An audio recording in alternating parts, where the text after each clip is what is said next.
नमस्कार। मैं राकेश कुमार त्रिपाठी, प्रखंड अध्यक्ष शाहपुर कांग्रेस कमेटी भोजपुर बिहार।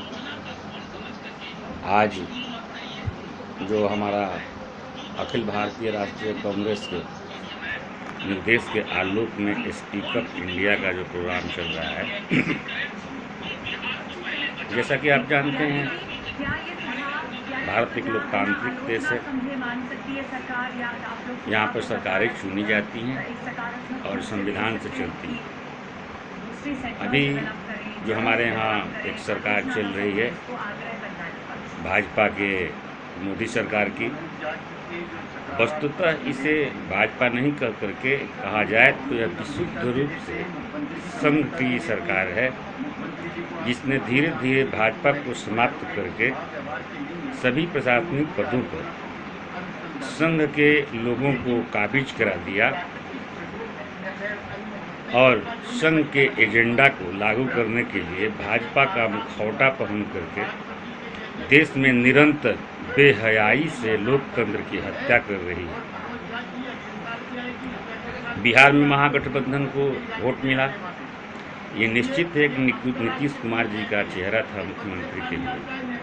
तो भाजपा और नीतीश जी के बीच में जो बातें हुई, वह सारी बातें थोथी निकली जब स्वार्थ हावी हो गया और नीतीश जी चले गए मोदी के साथ में। तो महागठबंधन की जगह भाजपा की सरकार हो गई बिहार में। जनादेश मिला कांग्रेस को, गोवा मणिपुर वगैरह वगैरह जहाँ भी स्टेट हैं, उस जनादेश का अनादर हुआ। राज्यपाल बड़ी पार्टी को न बुला करके छोटी पार्टी से सरकार बनवाते हैं और बड़ी निर्लजता से जवाब देते हैं कि उनके पास में विधायक नहीं है, जबकि हकीकत है कि भीतर ही भीतर जितने पूंजीपति और गुंडा तत्व के लोग जो हैं, वो धमका कर, डरा कर, पैसे के लालच में विधायकों को खरीद लेते हैं, उनको अपनी तरफ अपने पाले में करने के लिए बाध्य कर देते हैं और अपनी सरकार बना लेते हैं। इस तरह से लोकतंत्र की नृशंस हत्या की कोई आज नहीं, इन लोगों की प्राचीन कार्यशैली रही है। जिस समय आज़ादी की लड़ाई लड़ी गई तो हिंदू महासभा के माध्यम से अंग्रेजों की दलाली करते रहे और आज प्रतिशोध बस 70 साल के कांग्रेस के कार्यकाल का जिक्र करके और आपने ये किया है वो किया है तो हम भी करेंगे, यह कर करके प्रतिशोध लेती है और लोकतंत्र की भावना को जगजाहिर करने के लिए वेद पढ़ती है। सर्वे भवन्तु सुखिनः, सर्वे सन्तु निरामया, सर्वे भद्राणि पश्यन्ति, मा कश्चित् दुर्भाग् भवेत्। और श्लोक पढ़ने के बाद मोदी जी केवल हिंदू की बात करते हैं और इनके लोग रोड पर मॉब लिंचिंग करते हैं और कानून का धज्जियां उड़ा करके पुलिस प्रशासन अपने हाथ में कानून लेकर के ठोक दो की शैली पर ठोक देती है, यह कहते हुए कि यह दोषी है, चाहे वह रेपिस्ट का मामला हो या उत्तर प्रदेश का विकास दुबे हो या अन्य बहुत अनेकों अन्य से उदाहरण पड़े हुए। मैं एक उदाहरण प्रस्तुत करना चाहता हूं जहां तक न्यायिक व्यवस्था की बात है। इंदिरा गांधी की हत्या हुई उनके अंगरक्षकों के द्वारा और उनके बेटे प्रधानमंत्री राजीव जी थे। इससे बड़ी कोई पैरवी तो होगी नहीं। फिर भी पूरी दुनिया के देखने के बावजूद मामला न्यायालय में गया और सतवंत सिंह बेअंत सिंह अपील दर अपील करते रह गए। पश्चात कितने दिनों बाद उनकी फांसी हुई। लेकिन यह जोगी की सरकार, विकास दुबे का फैसला पुलिस कर लेती है।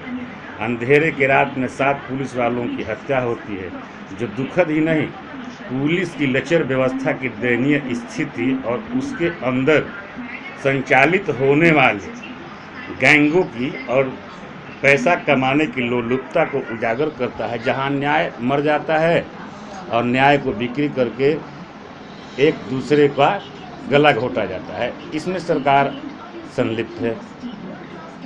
राजस्थान देख लीजिए, मध्य प्रदेश देख लीजिए। अगर आप नहीं आते हैं, धनबल अगर काम नहीं करता है तो वहाँ वैसी स्थिति में उनके केस ईडी, आईबी, सीबीआई का दुरुपयोग होता है। यह सरकारें अपनी मन के मुताबिक मन की बात और मनमानी पर उतारू है। संविधान से इससे कोई लेना देना नहीं। इनको बस केवल सत्ता और सत्ता के लिए जो कुछ भी करना पड़े वह करेगी। चूँकि इन लोगों की उपज ही सांप्रदायिकता से है। लोकतंत्र की हत्या करके ही ये गुजरात के मुख्यमंत्री बने और वहाँ से ये लोग कांग्रेस के विरोध में और कांग्रेस के नीति के विरोध में कांग्रेस के लोगों को लेकर कांग्रेसमय होकर के संविधान की हत्या करते हैं और दुहाई देते हैं लोकतंत्र की।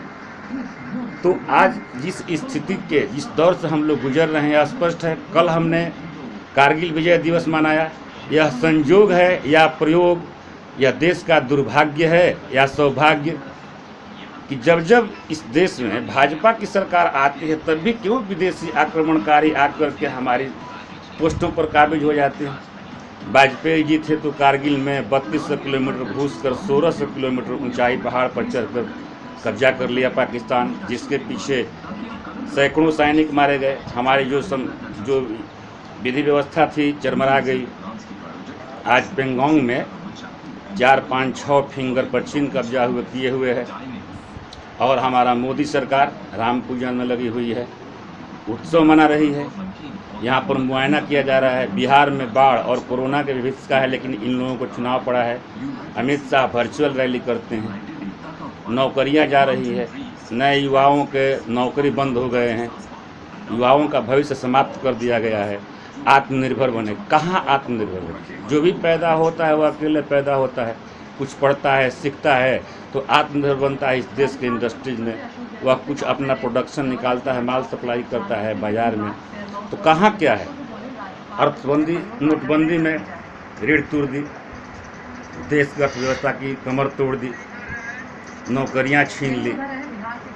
अब किसानी और खेत कोड़ने में कितने लोग लगेंगे कि अपना जीविका पालन करेंगे, बच्चों का लालन पालन करेंगे।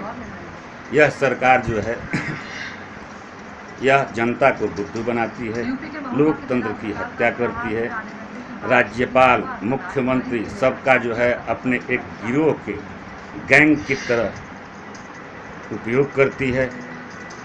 वेद पढ़ती है और सांप्रदायिकता फैलाती है।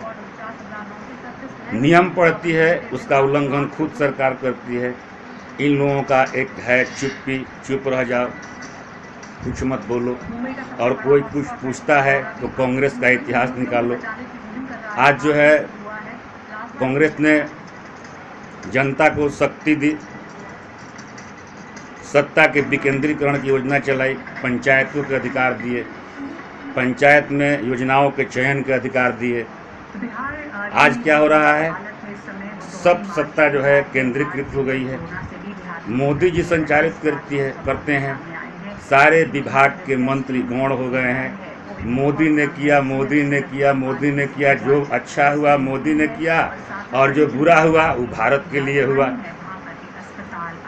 अभी तक इन्होंने देश के लिए कुछ नहीं किया। जो कुछ है वह कांग्रेस की भारत है, जिसने विश्व की 6ठी अर्थव्यवस्था की महाशक्ति बनाई, सामरिक दृष्टिकोण से मजबूत किया। आज यह झूठ बोलकर प्रपंच करके आप देख रहे हैं एक प्रधानमंत्री दाढ़ी बढ़ा रहा है, वह नीचे की तरफ जा रहा है। वह युवाओं के आइकन है। युवाओं की नौकरी नहीं, अपने चेहरे दिखा करके उन लोगों को बरगला करके भविष्य को चबा गए और बजरंग दल, आरएसएस के मेंबर बनाते हैं। मुझे शर्म आती है कहने में, जो हमारे सनातन शास्त्र में जिसको पाप माना गया है उसको इन्होंने कानून बनाया, 376 को संवैधानिक मान्यता दी। और जो स्वतंत्रता है, जो हमारा जीने का अधिकार है, जो हमारा आर्टिकल 262 और 263 है, ह्यूमन राइट है, उसको कुचला जा रहा है। हमारे जीने के अधिकार को छीना जा रहा है। मेरे जीने के अधिकार पर नियम लगाए जा रहे हैं। ये खाना है, ऐसे चलना है, ये पहनना है। पैसे हमने जमा किए बैंक में अपने काम के लिए, बेटी की शादी के लिए, व्यवसाय के लिए, किसी का लोन चुकता करने के लिए। इनकी है कि आप इतना ही निकालोगे, नहीं निकालोगे, 2 बार 3 बार से ज़्यादा निकालोगे तो हमारा टैक्स लगेगा। क्या ये लोकतंत्र की हत्या नहीं है? क्या मोदी इतने पावरफुल और इतने विद्वान हैं कि उनके मुंह से निकले वाला हर बात जो है वह वेद का ऋचा होता है? जनता को सोचना होगा। यह ढोंगी सरकार है, यह बातों के ऊपर ही चल रही है। धर्म का नाम लेकर के सरकार बनाई, राम को इसमें बेच दिया। लोगों की आस्था जो है धीरे धीरे इनकी कृत्य से कम हो रहा है। उल्लूल जुलूल बातें की जा रही है। हमारे 4 शंकराचार्य जो सनातन के स्तंभ हैं उनको दरकिनार कर करके विश्व हिंदू परिषद आरएसएस के लोग गेरुआ पहन करके वेद पढ़ते हैं, आ करके चौपाई पढ़ते हैं। इससे देश का तो विकास होगा नहीं। ये लोग भाजपा का विकास करते हैं, संघ का विकास करते हैं। देश के विकास से इन लोगों को कुछ लेना देना नहीं है। मैं जनता से निवेदन करना चाहता हूँ कि वह सच्चाई को समझे और सच्चाई का सहयोग दें। और यह मात्र केवल कांग्रेस ही कर सकती है, जिन्होंने देश की आज़ादी के लिए अपने सर्वस्व को न्यौछावर किया और आज भी न्यौछावर करती रहती है।